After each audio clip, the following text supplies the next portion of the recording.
Abarundi bati twababyariye icyamamare. Ubundi busanzwe yavutse ku itariki 7 z'ukwezi kwa munani mu 1989 avukira i Bujumbura mu Burundi.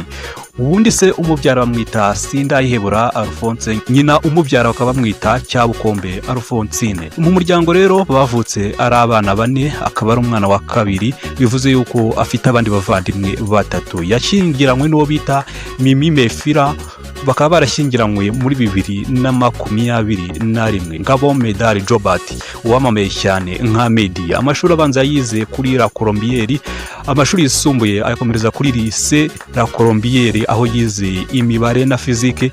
Kaminuza ye akaba yarayize aho bita Université Libre de Kigali cyangwa se ahazwi nka ULK.